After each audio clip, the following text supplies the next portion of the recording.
نبود، پر حرف بود نبود، حس شدید بود نبود، افر خون نخون، افن خون نخون، افر خون نخون، رپ فارسی بود نبود،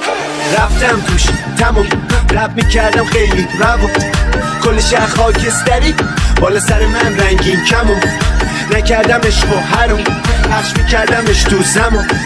وقتی همه خودخواه بودن واسه من دیگه خودی نمون، میطبقن میزنه نبض، من میگم باید یه کاری کنم، میشنم به گوش میاد تو مغز، من میگم باید یه کاری کنم، میره تو ذهن میکوبه زد، من میگم باید یه کاری کنم، روی زبون میره بیرون، من باید خودم رو خالی کنم، میگم توی سرم میخونم واسه تو، دلم میزنه نفسی خوره گو، لفظ ادایید همه فاز شو، تصویراتونم که مچالشون، تو خودت بگم ببین داری چی، ساختی یا کپی کردی الکی، من با تیمم اومدم اینجا، حتی هم تو مسیر اثری نی، استعدادی پکوشی، پایم شدی پس گوشی، یه بنخور میزنی یه تکناله ای معلوم خالی احوشی، این کار میخواد پشت کار ها، مگه نه اومدی چی کار چی، هنرم خریدنی نیست، حالا تو فکر فروشی، میاره کار میکشه نه، من میگم باید یه کاری کنم، میره بالا میپاچه سم، من میگم باید یه کاری کنم، تصویر و پر میرن تو هم، من میگم باید یه کاری کنم، اینا خیلی وقت توی سرمه، من باید خودم رو خالی کنم، برامم نمیشم امرام، هیچ کس هم گوش میدن حرفام، من ات هنجره یاستم، من سور نامده تنها، فدایی تو دل کابوس، قافم و منگول ناقوس، میرم لا بلوک با داریوش، منتظر بام دادم ها کوش، خودم و رولم و خرسه، شایانم سفیر عرصه، بارفم میزنم پرسه، اصلا تم یه لحظه، پیش میرم مثل پیش رو، آزاده این حسین، میدم این نوید و سرابم ساییم تا آخر داستان، حالم اوکی، هی میگم باید یه کاری کنم، هی میگم باید یه کاری کنم، من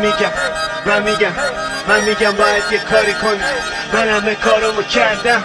بقیه باید یه کاری کنم، تو دریایی و من قطره، تو یه کوهی و من صخره، اصلا تو خوبی من بد، من اونم که دنیا رو نمیفهمه،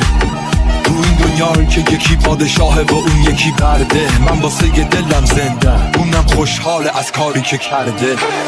منم و یه آسمون صاف شده سخت واسه خونه ها، منم و یه قلم و ورق و دستای پشت پرده، منم اون پسرک خواب پسر ناخلف بابام، واسم من مهم نیست امروز جمعه است و سه‌شنبه، دور بابای غم من میرسم به چیزی که لایقم، شاید توی زندگیمم له شدم ولی تموم میشه با خنده، منم و صدای من، این صدامه که میمونه جای من که رفتنیم و بعد رفتنم معلوم میشه کی حقه، منم و زمین صاف را میرم و میچرخه آروم زیر پام، زندگی سخته ولی ببین که خوشحالم من، با این رخ بینقاب، با این زبون سرخ و سر سبز، میگم باز که یه یادیم ولی ببین که خوشحالم من، فکرشم نمی کردم که یه روزگاری بعدن زل بزنم تو چشم مشکلاتم و بهشون بگم که خوشبختم، آخ که تو یه احمق خوشحالی از روزای سختم، وقتی خوشیمو میبینی گر میگیری و من تو قدم بعدم، منم و این تن بیگناه مینویسم زیر نور ماه، پشیمونم نشدم هیچ وقت از کارایی که کردم، منم و این کله خراب، منم و این لیوان شراب، منم و این حرفایی که بیرون میزنه قلبم، فقط با یه لبخند میشه خیلی مشکلاتو حل کرد، اگه آدمایی مثل تو نباشن که نمک بپاشن روی زخمم، بگو مردون بره در خونه است، فرقش چیه نمیدونم، وقتی قصه به ته برسه منم اون کلاغ بیخونم، منم و زمین صاف را میرم و میچرخه آروم زیر پام، زندگی سخته ولی ببین که خوشحالم من، با این رخ بینقاب، با این زبون سرخ و سر سبز، میگم باز که یه یاقیم ولی ببین که خوشحالم من، همه با هم غریبن فقط چشا رو بستن و چریدن، آدم ها از کنار هم رد شدن ولی حتی هم دیگر رو ندیدن، به هم میگن عزیزم ولی شاید فقط از رو غریزه است، اونا فقط میخوان رو هم بخوابن تا این که بفهمن ماده و نری هست، منم بین دروغ و کلک، منم مثل چرخ و فلک.